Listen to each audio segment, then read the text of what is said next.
শুধু সবার কাছে পরিচিত না, প্রত্যেকটা মানুষের আকাঙ্ক্ষা তার সমাধান হোক এবং মিডিয়ার কাছ থেকেও কি প্রিন্ট কি এই ইয়েতে কি বলে ইলেকট্রনিক আপনারা এ নিয়ে বহু খবর পড়ছেন এবং গতকালও এই 10,323 একজন শিক্ষক যারা এই ভাগ্য বিলম্বিত হয়েছেন একজন মারা গেছেন।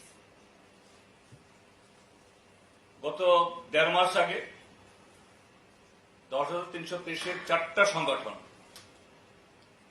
জাস্টিস ফর 10,323 অফ টিচার্স, আমরা 10,323,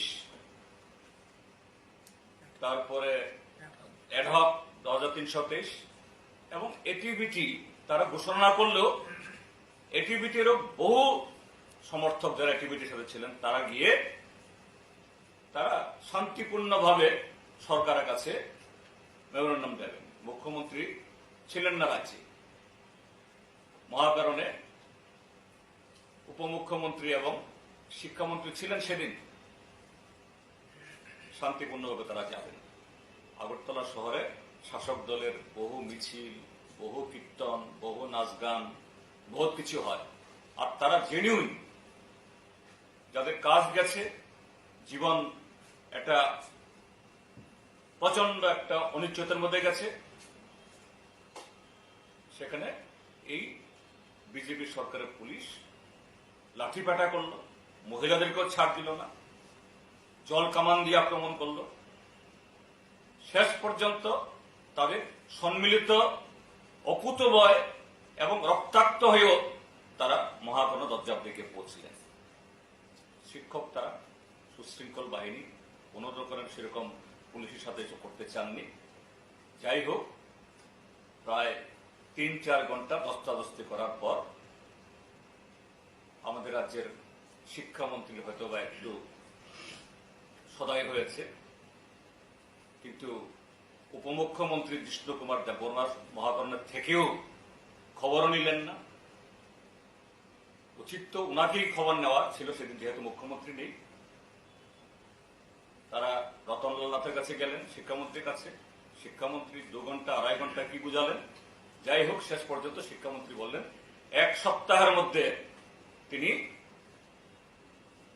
মুখ্যমন্ত্রী দিল্লি থেকে ফেরত আসলে কথা বলিয়ে দেবেন এবং এই সরকার তারা একদম সংবিধান মেনে মানবিকভাবে তাদের সমস্যা সমাধানের জন্য বদ্ধপরিকর। তাতে মুখ্যমন্ত্রী আসলেই সব হয়ে যাবে। মুখ্যমন্ত্রী আসলেন, দিল্লি থেকে ফিরলেন এবং সম্ভবত নভেম্বরের 2 তারিখ না অক্টোবরের 2 তারিখ সেখানে মহাকরণে তাদের 6 জন প্রতিনিধিকে ডাকলেন এবং মুখ্যমন্ত্রী আবার বললেন যে 2 মাসের ভিতরেই তিনি সমাধান করবেন।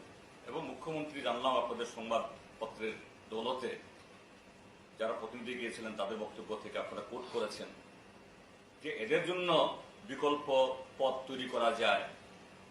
বামফ্রন্ট সরকারকে 13,000 পোস্ট ক্রিয়েট করেছিল, এটা আবার রিভ্যালিডেট করে সেখানে দেওয়া যায়। এটা নাকি মুখ্যমন্ত্রী কেউ বুঝাননি, তিনি জানতেন না।